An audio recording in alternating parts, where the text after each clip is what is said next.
আচ্ছা, আপনাদের কষ্ট হয়? একটু পানি দেন ভাই, আমার একটু পানি দেন। আপনাদের কষ্ট হয়? ওয়াজ কি শুনলেই নি? কি করা লাগবো? আমলের দরকার আছে নি? আমলের দরকার আছে নি? আমি একটা ঘটনা শোনাই। এক দাদার নাতি গেছে ওয়াজ শুনতো। কি শুনতো গেছে? ওয়াজ শুনতো। রাত্রিবেলায় গভীর রজনীতে ওয়াজ শুনে বাড়িতে যাইতেছে দাদার নাতি, আর প্রতিমধ্যে একটা খাল পায়। একটা খাল পাওয়া যায় না? খাল আছে না? এখন খাল পাড়ে দিতে গেলে হুজুরে ওয়াজ করছে যে হাঁটুর উপরে লঙ্গি তোলা যাবে না। হাঁটুর উপরে কি তোলা যাবে না? লঙ্গি তোলা যাবে না। হুজুরে ওয়াজ করছে। এখন দাদার নাতি ওয়াজ শুন না বাড়িতে যাইবে, এমত অবস্থা একটা খাল পাইছে। তখন খাল ফারই তৈলে হালকা একটু লঙ্গিটা তুললে ফারানি লাগে। খাল ফারই তৈলে কি করা লাগে? হালকা একটু লঙ্গি তুললা। এখন তো দাদার নাতি বড় মানকে চিপা পইরা গেছে। আরে হুজুর একটু আগে ওয়াজ করলো লঙ্গি তোলা যাবে না, এখন তো লঙ্গি তোলা ছাড়া উপায় নাই। এখন দাদা কি করছে? লঙ্গিটা তুললে খাল ফারিয়ে গেছে। ওর নাতি পিছনে রয়েছে, ওই আগে দাদা ফারুক আগে, এরপরে কইমু।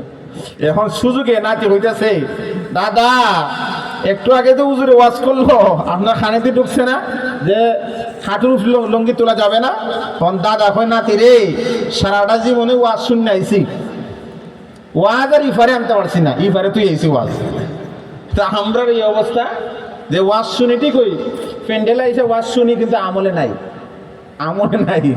আমল করতে হবে। কি করতে হবে? আমল করতে হবে। সম্মানিত হাজিরিন, 5 নম্বর হলো এতিমের মাল লুণ্ঠন করা, এতিমের মাল খাওয়া। সমাজের মধ্যে এমন লোক আসেনি এতিমের মাল খায়?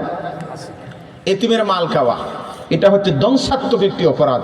এতিমের মাল কখনো খাবেন না। আল্লাহ পাক বলেন, ইন্নাল্লাযীনা ইয়াকুলুনা আমওয়ালাল ইয়াতামা যুলমান, যারা এতিমের মাল জুলুম করে খায়, এদের ব্যাপারে আল্লাহ পাক বলেন, ইন্নাল্লাযীনা ইন্নামা ইয়াকুলুনা ফী বুতুনিহিম নারা, তারা এতিমের মাল খায় না, তারা যেন আগুন খায়। নাউযুবিল্লাহ বলেন। কি খায়? আগুন খায়। এটা আমার কথা না, আল্লাহর কথা। আল্লাহর কথা। এটা এতিমের মাল তারা যেন খায় না, তারা আগুন খায়। সমাজে অনেক লোক আছে এতিমের মাল খায়। বাবা মারা গেছে, ছোট ছোট বাচ্চা রেখে গেছে, এতিম বাচ্চাদেরকে রেখে যাওয়ার পরে এই যে চাচারা আছে, চাচারা চিন্তা করে বাই তো মরে গেল, এখন তো সব কিছু আমাদের বাতিজাদেরকে একটু দান্দা বান্দা ফালাইয়া, একটু কলমের কুচা দিয়ে বাতিজা, ছোট ছোট এতিম বাচ্চা বুঝে না, কলমের কুচা দিয়ে বাতিজার কাছ থেকে এতিমদের মাল সব কিছু আদায় করে আসে না নাই? এটা করা যাবে না। সম্মানিত হাজিরিন, এরপরে 6 নম্বর অপরাধ হচ্ছে জিহাদের ময়দান থেকে পালিয়ে যাওয়া। ধ্বংসাত্মক একটি অপরাধ জিহাদের ময়দান থেকে পালিয়ে যাওয়া। এরপরে 7 নম্বর অপরাধ হচ্ছে সতীসাধ্যী নারীদেরকে মিথ্যা অপবাদ দেওয়া। আসেনি? সতীসাধ্যী নারীদেরকে মিথ্যা অপবাদ দেওয়া। সমাজের মধ্যে যদি কোনো মহিলার বিবাহ হয় না, মেয়েরার বিবাহ হয় না, যদি একটু ইনকোয়ারি করতে চলে আসে, যাচাই বাছাই করতে চলে আসে, বলে ভাই মেয়েটা কেমন, ওইবারে যে একটা মেয়ে আছে ওই মেয়েটা কেমন, বলে মেয়েটার চরিত্র ভালো না, এটা মিথ্যা অপবাদ দিয়া ওই মেয়েটার বিবাহটাকে ধ্বংস করে দেয়া আছে না নাই? বহু জায়গার মধ্যে আছে। মেয়ের বিবাহ হয় না, ভাই কেন? আপনার কিসের দরকার আপনার এটা বলা? কিসের দরকার আপনার এটা বলা?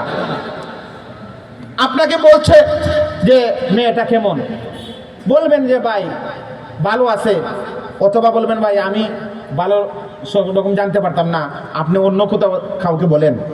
আপনি কেন এই জিনিসটা বলবেন? এটা তো মিথ্যা অপবাদ হয়ে যায়। এটা কি হয়ে যায়? মিথ্যা অপবাদ হয়ে যায়। এটা ধ্বংসাত্মক একটি অপরাধ। যারা মানুষের নামে মিথ্যা অপবাদ দেয়, সতীসাধ্যী নারীদেরকে মিথ্যা অপবাদ দিয়ে মানুষকে হয়রানির মধ্যে পালায়, এটা করা যাবে না। এটা করবেন কখনো, এটা করা যাবে না। সম্মানিত হাজিরিন, এরপরে 10 নম্বর যে রক্তের নদীতে বসবাস করবে। দুনিয়ার মধ্যে যারা সুদখোর আছে, ওই সুদখোর ব্যক্তিগুলা যখন মারা যাবে, মারা যাওয়ার পরে তাদের জন্য কিরকম শাস্তি রয়েছে আল্লাহ রাসূল বলেন আমি একদিন ঘুমায়াছিলাম, আমি ঘুমন্ত অবস্থায় আমি স্বপ্নের মধ্যে দেখতে পেলাম দুইজন ব্যক্তি এসে আমাকে উঠাইয়া উপরের দিকে নিয়ে যাচ্ছে। দুইজন ব্যক্তি এসে আমাকে ঘুম থেকে তুলে উপরের দিকে নিয়ে যাচ্ছে। আমি দেখতে পেলাম একটা সাগর, একটা নদী দেখা যায়, রক্তের নদী। কিসের নদী? রক্তের নদী দেখা যায়। ওই নদীটা হচ্ছে রক্তের নদী, রক্তের সাগর। আমি দেখতে পেলাম ওই নদীর মধ্যখানে একজন লোক রয়েছে, নদীর মাঝখানে হাবুডুবু খাইতেছে। আর পার থেকে কিনারা থেকে একজন ব্যক্তি বড় বড় পাথর দিয়ে মাথার মধ্যে ডিল মারতেছে। নাউজুবিল্লাহ বলেন। আমি জিব্রাইলকে বললাম, জিব্রাইল, ওই লোকরা নদীর মাঝখানে হাবুডুবু খাইতেছে, আবার পার থেকে কিনারা থেকে বড় বড় পাথর দিয়ে মাথার মধ্যে ডিল মারতেছে। জিব্রাইল, ওই লোকগুলার পরিচয় কে?